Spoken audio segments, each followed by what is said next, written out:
Radio Leader FM vous présente ce samedi 18 mars interview musicale avec Prince Zeka sur les ondes de Radio Leader FM à partir de 20h15. Restez branchés sur les ondes de Radio Leader FM. Je n'attaque personne, avec tous mes respects. Ça, c'est une simple déclaration juridique entre la République démocratique du Congo et la Belgique. Ce serait un grand respect mutuel si on nous rendait la dent de notre héros national. C'est tout ce que nous demandons. L'interview exclusive avec Prince Zeka sur les ondes de Radio Leader FM. Bonsoir. Bonsoir Yannick. Chanteur, artiste, compositeur, auteur de plusieurs albums, notamment Moussé Waka sorti en 1999, l'album Maturité signé en 2006 et en 2012. L'artiste s'est lancé avec l'album Écoutez. Et pour terminer en 2016, nous avons sur le marché l'album Ma Jolie, artiste engagé panafricain qui lutte pour la justice et paix, un combattant pour l'unité d'Afro-Autrichienne, son pays de résidence, un combattant de lutte pour un changement politique de son pays d'origine, la RD Congo. Pour donner suite à son engagement, l'artiste est renommé ambassadeur de la paix sous la Fondation Universelle. Est-ce que j'oublie quelque chose? Non, tout a été dit, en tout cas, c'est clair. Monsieur l'ambassadeur, est-ce que tu peux nous parler de ton combat? À travers ma musique, au fait, je me suis décidé à lutter contre l'injustice sociale, surtout. C'est ça qui m'a beaucoup préoccupé parce que je me rappelle, en tant qu'enfant, donc on était d'une manière ou d'une autre des privilégiés au pays. Et quand je faisais le tour, c'est-à-dire à la cité avec des amis, je voyais quand même qu'il y avait une sorte de culture de deux poids et deux mesures qui me dérangeait beaucoup. Donc pour être bref, mon combat c'est contre l'injustice, contre la xénophobie, contre la politique des deux poids et deux mesures, contre l'impunité, contre la mégestion, contre surtout le racisme, parce que nous sommes en Europe, on a beaucoup vécu.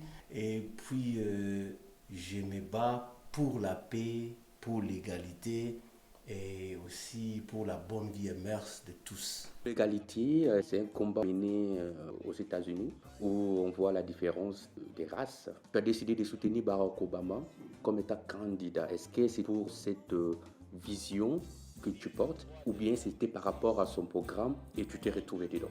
Ça, c'est une très bonne question, elle est vraiment pertinente. Si je me suis décidé de soutenir Barack Obama, d'abord, parce que j'ai vu l'Afrique en fait. Donc, pour moi, Obama c'est un citoyen du monde. Il a un côté américain, un côté juif, je crois, un côté africain, kenyan. Donc, d'abord, j'ai vu que pour la première fois dans l'histoire des États-Unis, ce n'est même pas pour la première fois parce que quand on lit des livres, on vient de découvrir que le premier président aux États-Unis c'est un noir. Ça, ce sont des livres qui nous relèvent ce genre de choses. Voilà. Mais visible.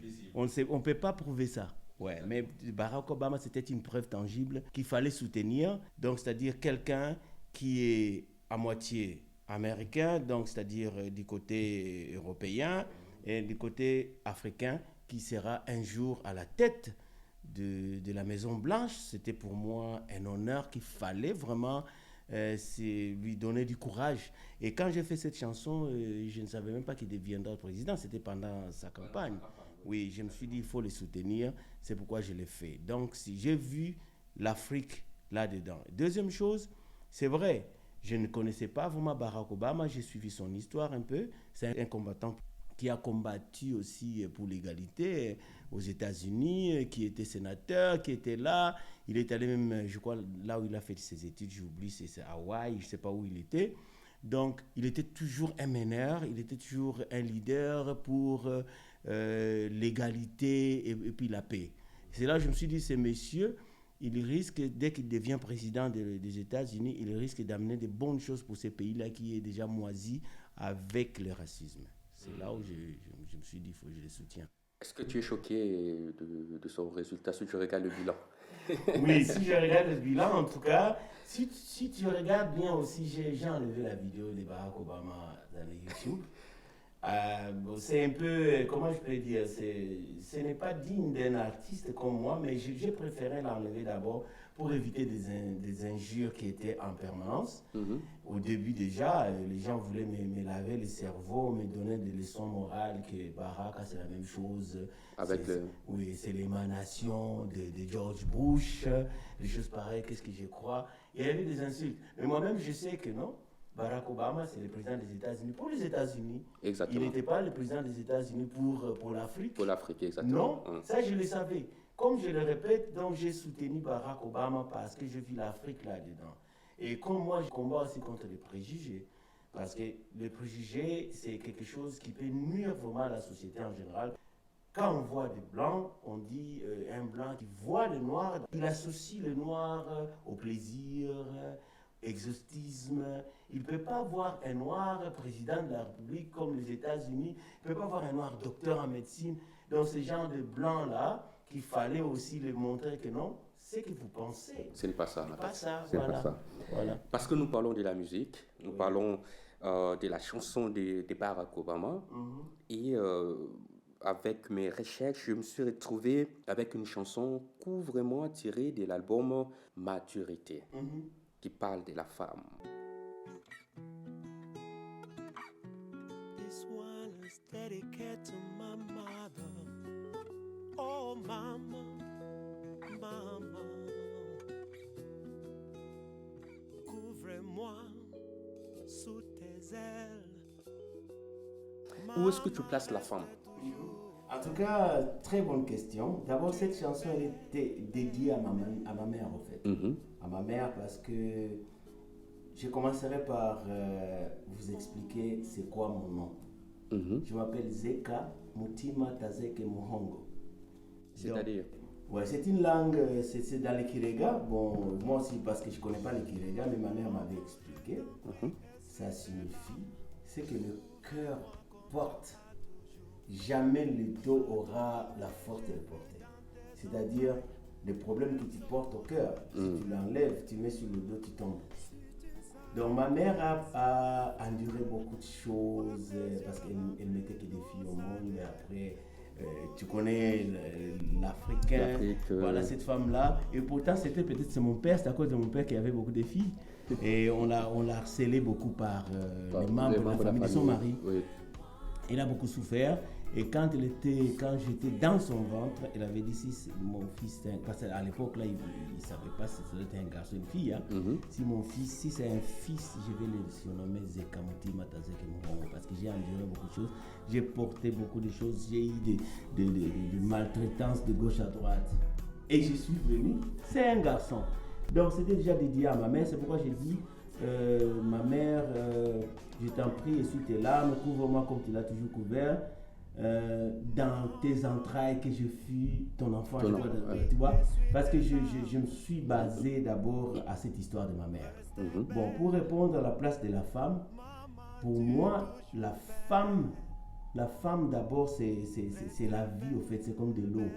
Donc la femme, commençant déjà par être dans son ventre pendant 9 mois et sortir d'elle et continuer son travail, sa responsabilité jusqu'à un certain âge de maturité, c'est une personne vraiment à donner beaucoup d'éloges et à respecter. Donc pour moi, la femme, c'est l'éducatrice numéro 1 de la vie de l'homme qu'il faudrait vraiment prendre en considération. Et puis pour moi, la femme, c'est comme gardienne de la vie d'un homme. On dit toujours un homme avec beaucoup de succès, derrière lui, il y a une femme forte. Voilà.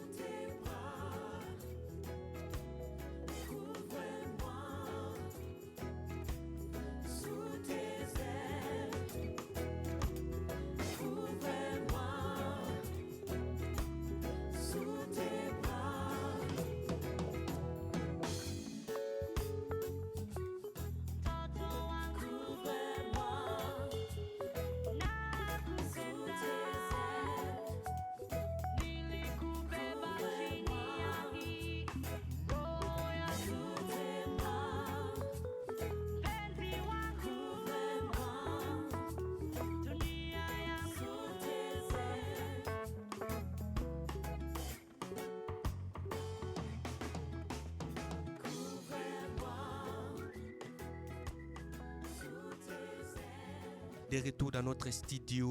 Je vous rappelle que nous avons reçu Prince Zekar. Il est avec nous sur les ondes des radios Leader FM.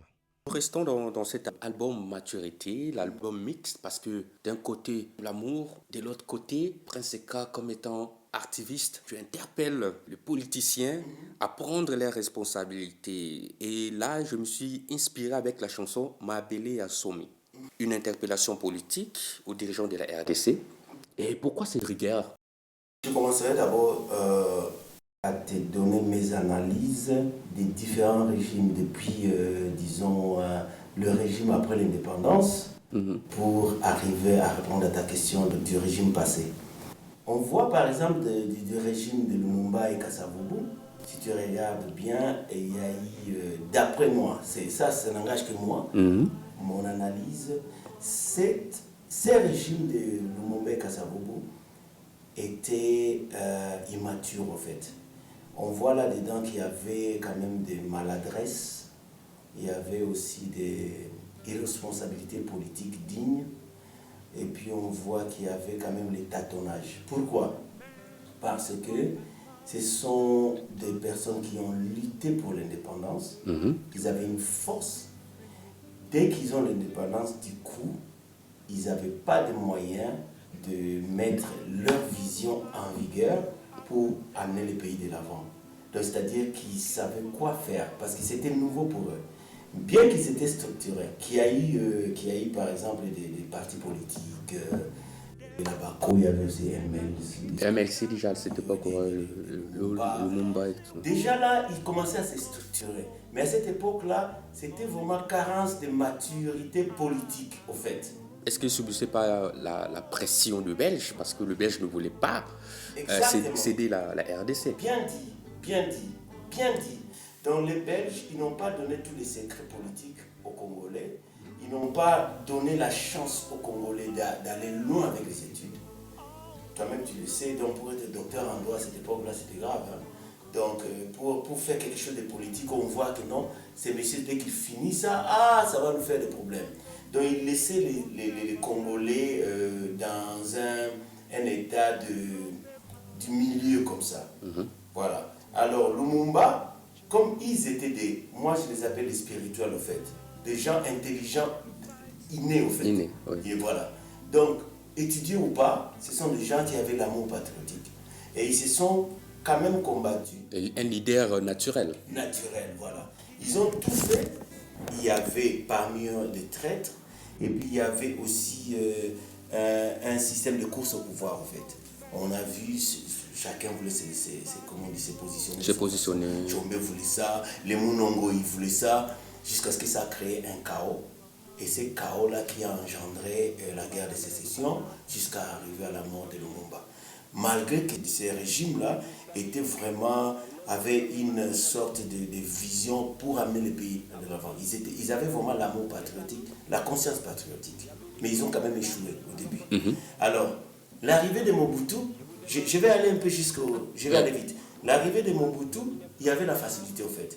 Parce qu'ils avaient déjà de l'expérience. Ils ont vu ce qu'il faut faire, ce qu'il ne faut pas faire. Mobutu a tout compris. Il est venu avec cette facilité à travers les politiciens qui ont vécu ces problèmes. Tu peux lui dire, attention, on a fait une faute de l'autre côté là. Cette fois-ci, il ne faut pas faire ça parce que tu vois ça. Il les a mis ensemble à son entourage pour travailler. C'est comme si on te donne à manger. On a déjà préparé, tu t'assois, tu commences à manger.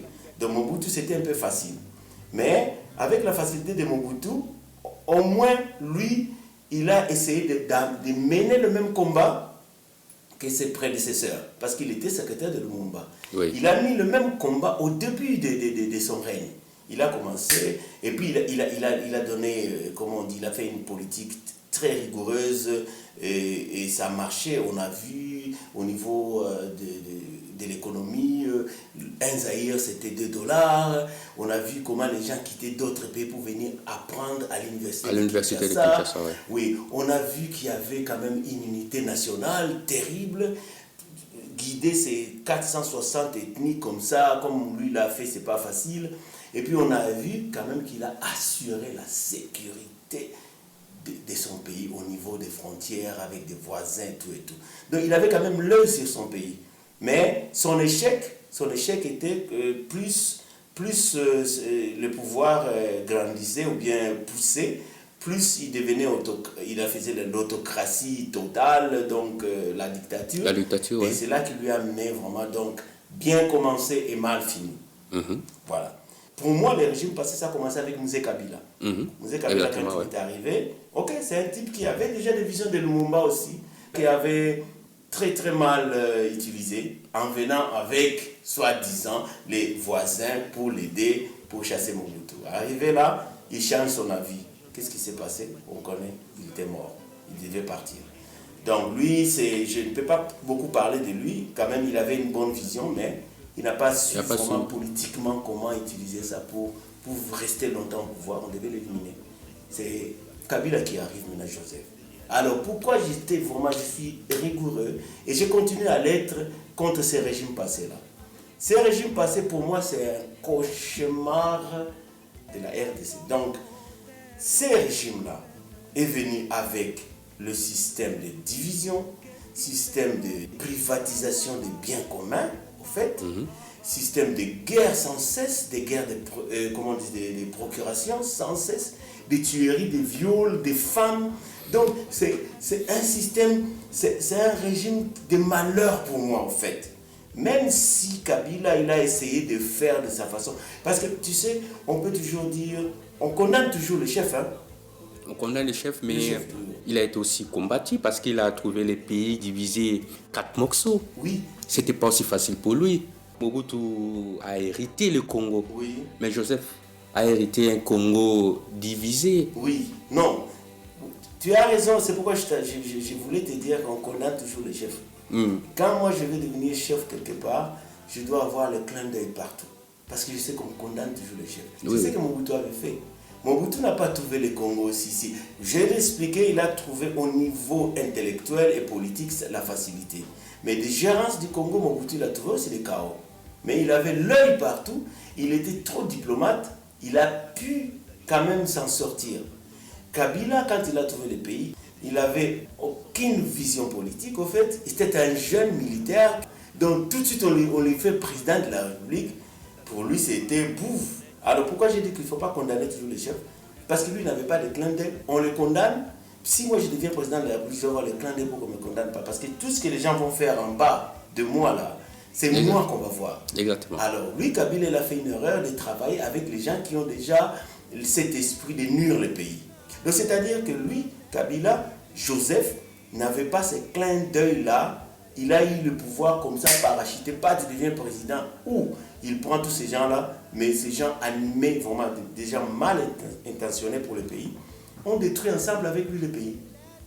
Mais son problème aussi, qu'il était un monsieur qui ne pouvait pas, selon ce qui s'est passé, tu sais, en tant que journaliste, Chebeya est parti comme ça, qui a tué Chebeya, jusque-là on ne sait pas. Au niveau des revendications des droits de l'homme, il y a Amatungulu qui est tué. Donc, Kabila, Joseph, pouvait quand même prendre des gens dignes, congolais, dignes, qui aiment ces pays-là, qui ont l'amour patriotique. Je crois qu'il pouvait faire quelque chose de bien. Mais comme il a travaillé avec des brigands, lui-même, il a été brigand, c'est clair. C'est un militaire, hein, Oui, donc, voilà. Il a privatisé beaucoup de choses, comme la Gécamine, tout ce genre de choses. Et moi, ça me donnait la rage, au fait. Je me suis dit, c'est pas normal ça. Un président d'un pays qui veut le bien de son peuple ne peut pas faire les choses qu'il a fait. Tu vois? Et puis, il a facilité maintenant la domination des voisins vis-à-vis aux Congolais. Il a facilité. Il n'a pas concrétisé, mais il a facilité. C'est là où ça a commencé. Les voisins nous attaquent et on tue de l'autre côté. On ne dit pas que ce sont des Rwandais, ce sont des Rwandais animés de mauvais esprits qui viennent attaquer les Congolais. Pas tous les Rwandais. Pas tous les Rwandais, mais oui. qu'est-ce que ça a engendré? Ça a engendré maintenant, ah, Rwandais, non, ah, Rwandais, non. C'est ça le problème. Et moi, j'avais dit ça à mes amis rwandais qu'on a étudié ensemble. Je dis, ces problèmes vont nous amener à la haine entre les Congolais et les Rwandais. Revenons dans cette musique où tu t'adresses au peuple pour leur dire, peuple, soyez patient. Il faut quand même le sel de ton président. Au président, tu veillais aussi. C'est comme si la maturité n'était pas bien compris. Hein. Donc, tu as prêché dans le désert, tu te lances en 2012 avec l'album Écoutez 100% politique. Oui. On s'est dit, bon, cette fois-ci, c'est l'artiste qui se lance dans la politique. Oui. Du début à la fin, avec des chansons, avec des mélodies qui parlent de la réalité de ce qui se passe au niveau de la RDC. Alors, parlons-nous un peu de cet esprit de l'album. Oui. Écoutez en 2012. Nous sommes en 2012. Oui. Prince Seka. Ouais. En tout cas, j'ai remarqué que la maturité n'a pas été bien écoutée. Parce que suite au mixage qui était, il y a des fois un peu l'amour, comme les chansons comme les Ganza. Les Ganza, doucement, ouais, Joséphine. Joséphine. Après, il y a un peu quelque chose de politique. Je me suis dit, peut-être c'est une erreur. Les gens ne se retrouvent pas. Quand je parlais de Mabélé à Congo, c'était à cause, par exemple, de donner la chance au nouveau président. Moi, je pensais papa Tshisekedi deviendra président. Mm-hmm. Donc là, j'ai fait cette chanson pour dire au président Kabila, par exemple, de laisser, si ça ne marche pas, il faut donner la chance à l'autre. À l'autre. Oui, Mabélé à Congo. Mais si ça joue aujourd'hui, on peut croire que j'ai fait ça pour le président qui est là. Mais non, c'est une chanson que j'ai fait avant. C'était dans le combat entre Papa Étienne Tshisekedi et Kabila. Ouais. Mais j'ai vu que, comme tu viens de le dire, ça n'a pas abouti. Les gens ne comprennent pas. J'avais l'impression que les gens ne veulent pas écouter ce genre de musique. Malgré cette chanson, mais tu prêches toujours la paix, c'est-à-dire la passation de pouvoir civilisé et non la dictature et non le coup d'État, etc. Exactement, parce que je suis contre. Nous sommes dans un monde moderne et puis au niveau de l'état d'âme de mon esprit à moi, je ne peux pas tolérer à ce que il y ait un pouvoir qui va se passer par coup d'État. Parce que ça cause beaucoup le sang qui coule toujours. Ça, je suis contre. Mais écoutez, je me suis dit, je vais leur faire maintenant un album qui s'appelle Écoutez. Du début à la fin, je parle que des problèmes du Congo. Ouais. Bon, avec Écoutez, j'ai remarqué quand même les gens commençaient à comprendre. Et puis, en fin de compte, si on parle un peu dans cet Écoutez-là, il y a la chanson là-dedans de Lumumba. Lumumba, deuxième fois immortalisé dans Maturité. Tu as immortalisé Lumumba, mais dans Écouter, tu as réclamé la don de Lumumba. Exactement. Et le résultat, la don se retrouve au Congo. Oui. Tu sais, la don de Lumumba, quand j'ai réclamé, il y a 10 ans de cela, je crois. 2012. Oui, on me prenait pour un fou. Quand je dis je déclare la don de Lumumba, j'ai fait une chanson, mais les étudiants à l'université de Vienne, toi-même tu sais là où je partais faire mes conférences, ils ont dit ça c'est une très bonne idée parce qu'on parlait de la dent de Lumumba. Et la dent de Lumumba m'a amené jusqu'en Hollande.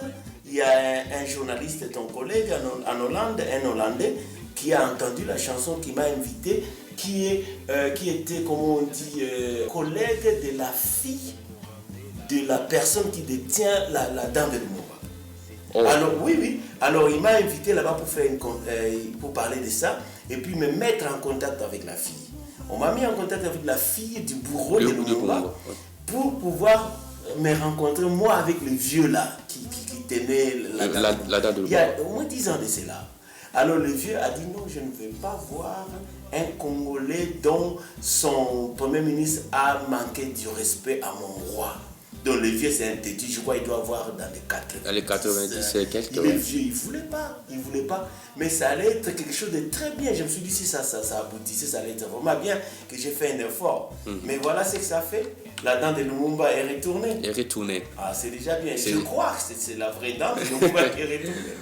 C'est tout le monde qui croise là, donc on voit que Prince Seka, artiste engagé, ambassadeur de la paix, et de là on trouve aussi la chanson La Moka Congo, une chanson qui a fait carton. Quelles sont les retombées de cette chanson? Je crois que c'est vraiment positif. La chanson a fait quelque chose. C'est une des chansons, d'abord en commençant par le rythme des chansons. Moi, je me suis rendu compte, attends, si j'ai fait des choses avec les rythmes mélodieux, comme ça, les gens ne comprennent pas. Je l'ai fait danser en leur parlant de bonnes choses. De bonnes choses, voilà. Et en dansant, les gens commençaient à prendre conscience. Donc c'est une chanson qui a réveillé quand même beaucoup de Congolais en disant non, attention. Moi, je vous dis, par exemple, c'est le monde à l'envers. On voit un lion qui fuit l'antilope. L'antilope est en train de chasser les lions. Les lions, donc tu vois, le monde en allez-y envers. comprendre, le monde en envers. Dans le Congo, c'est les lions. Le Congo doit prendre ses responsabilités. Il faut se réveiller, sinon le pays va partir. Donc, moi, je crois que cette chanson a amené quand même un plus dans ma carrière musicale au niveau des réveils de conscience de mon compatriote. Je sais que tu as beaucoup de projets. Est-ce qu'il y a des projets pour l'Afrique sur le plan musical pour ta carrière? Je ne vais pas me dévoiler maintenant là. Prochainement, on fera encore une autre émission dès que c'est déjà fait. Comme ça, je vais t'expliquer c'était quoi. Mais j'ai des projets, je pars, je communique avec le Congo. Je communique avec des artistes musiciens congolais, je communique avec les danseurs, je communique avec les cinéastes congolais. Donc j'ai un projet que je vais mettre en place, si tout va bien. Ça sera quelque chose qui n'a jamais existé au Congo. J'étudie ça, c'est un projet vraiment qui va faire quand même quelque chose. Donc je suis en train de travailler là-dessus. Et du coup, on tourne la page avec Majoli.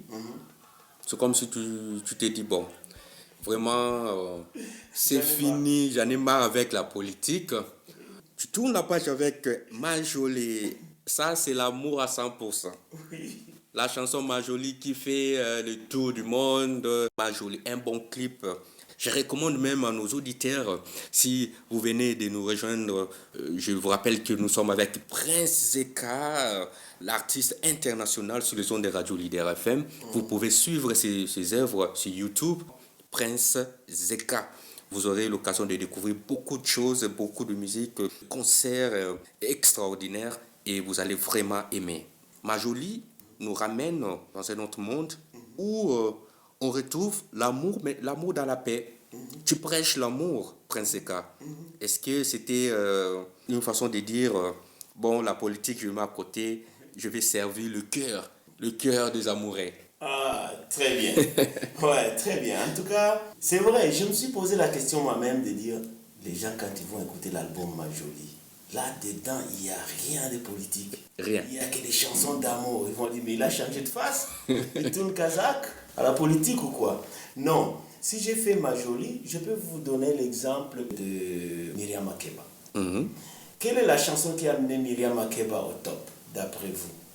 La chanson qui a amené Myriam Makeba au top, c'est Pata Pata. Pata Pata. Pata Pata. Donc, Myriam Makeba m'a inspiré. C'est une maman vraiment, chaque fois que je vois cette maman, parce qu'on a presté 2 fois ensemble dans le même podium, elle me donnait toujours des conseils, elle me dit, comme tu vas vers la politique, parce que c'est une maman qui a vécu des choses. Des choses, la patate. Ouais, elle dit, il faut laisser aussi ton cœur parler. Tu vois, moi, quand j'ai fait Pata Pata, j'ai laissé mon cœur parler. Je voulais un peu promouvoir la culture de mon pays en Afrique du Sud. Si tu laisses ton cœur parler, tu peux faire et la politique et la vie normale. Et puis moi, quand même, je suis une personne. Donc, d'un côté, je suis amoureux aussi, j'aime l'amour. Hein? Donc, j'ai fait Majoli pour ne pas fuir la politique, mais j'ai fait Majoli pour satisfaire aussi mon cœur à moi. Parce que quand tu déclares quelque chose et que tu vois que ça traîne et que les gens ne veulent pas, ça te nuit, ça te ronge, tu risques de taper les AVC. Hein? Alors, pour me dégourdir un peu mon état d'âme, j'étais obligé de faire Majoli et tout d'un coup, Majoli, ça donnait. Ça fait de l'ampleur, c'est grave. Hein? Mais je n'ai pas fait la politique. Non. Je pense que même les auditeurs, ils sont en train d'écouter sur le background Majoli qui coule. Vraiment une chanson d'amour qui fait danser, une chanson internationale. Mais comme j'avais dit, l'artiste est engagé. Tu as fait une apparition au soutien au docteur Mukwege, le prix Nobel, allusion aussi à la femme. On respecte son combat. Malgré Majoli, l'œil est encore ouvert. Et le soutien au docteur Mukwege, une personne qui n'est pas politique. Très bien. Pourquoi? Oui. Moi, j'ai toujours soutenu ce monsieur, notre papa Mukwege, dans ses engagements en fait. Parce que je me retrouve en lui. Mais autrement, lui, c'est un médecin qui soigne nos mamans violées, détruites, Et moi, je suis musicien qui soigne le mœurs, le cœur des gens à travers ma musique. Ce qu'il a fait avec son corps et âme, c'est quelque chose qu'il a fallu vraiment qu'il y ait quelqu'un pour dire ne fût-ce que merci à ces messieurs. Et j'ai remarqué, j'ai fait le tour des artistes congolais, je n'ai vu aucun Congolais qui a fait une chanson pour remercier cet homme qui est en train de sauver et retourner les sourires des mamans congolaises qui étaient déjà désespérées. Je me suis dit, il faut que je fasse quelque chose. C'est une sorte de remerciement. Au niveau politique, je ne le voyais pas. Je ne m'y attendais pas qu'un jour on va le pousser à être candidat à la présidentielle. Non. Moi, je vois son travail, son engagement, qui m'a poussé vraiment à faire cette chanson pour lui. Dans ses engagements, ce qu'il fait pour la femme congolaise, c'est ça. This Mall of Mama Congo sur les ondes de Radio Leader FM. Un mot d'abord pour les femmes parce que nous sommes au mois de la femme. Et puis un mot pour clore cette interview. Bon, le mot de la fin pour moi, d'abord pour la femme, les mamans en tout cas, je vous aime, je suis votre défenseur et ne vous laissez pas faire. Si vous avez raison, maman, imposez-vous. Parce que vous êtes pour moi, comme je l'ai dit déjà au début de notre émission, vous êtes la vie. Vous êtes la responsable numéro 1 de la vie d'un homme. Ne vous laissez pas faire. En tout cas, parmi les hommes, il y a des hommes qui vous aiment. J'ai fait partie. Et puis, je suis sûr que Yannick aussi fait partie des hommes qui vous aiment, les mamans. En tout cas, on vous aime. Continuez toujours à nous donner des bons conseils. Continuez toujours à nous guider. Si vous voyez que là où nous sommes en train de partir, ça peut exploser. Donc, tout droit au mur, non. Il faut nous guider, nous donner le droit chemin. Merci, les mamans. Je vous adore. Pour les Africains en général, je dirais seulement qu'on continue à promouvoir la paix dans nos pays à nous. C'est la chose la plus importante. Et puis qu'on puisse accentuer, amplifier l'amour patriotique et puis l'amour entre nous les Africains. Parce que sans amour, vous ne pouvez rien faire. S'il n'y a pas d'amour, il n'y a rien qui va se passer. On sera toujours en train de saillir et puis en fin de compte, on trouve toujours la négativité dans nos politiques, dans la vie sociale. Alors moi, je demande l'amour. Je demande aussi qu'il y ait cette entraide mutuelle. Parce qu'il ne faut pas toujours attendre que l'Europe vienne nous aider. C'est ça aussi le problème. Nous devons développer nous-mêmes nos façons de nous aider, de nous entraider. Il ne faut pas attendre l'Union européenne pour venir aider un pays de l'Afrique. Et pourtant, il y a l'OIA, l'Union africaine. C'est quoi l'OIA en fait? Quel est le devoir de l'OIA en Afrique? Moi, je me pose toujours cette question-là. Il faut que les problèmes africains soient résolus à travers l'Organisation de l'Unité africaine. Prenez-vous en charge. Prenez-vous en charge, il a dit aussi les vieux. Tu vois? Oui. Et pour finir, par exemple, la situation de l'Ukraine. Moi, je vois beaucoup d'Africains qui disent, qui postent des choses dans des réseaux sociaux. Ah, voilà, en Ukraine, tu vois, c'est l'Europe qui aide tout le monde, mais le problème du Congo. Mais non, qu'est-ce que vous voulez, vous? L'Ukraine, ça fait partie de l'Europe. Les Européens, ils aident le leur.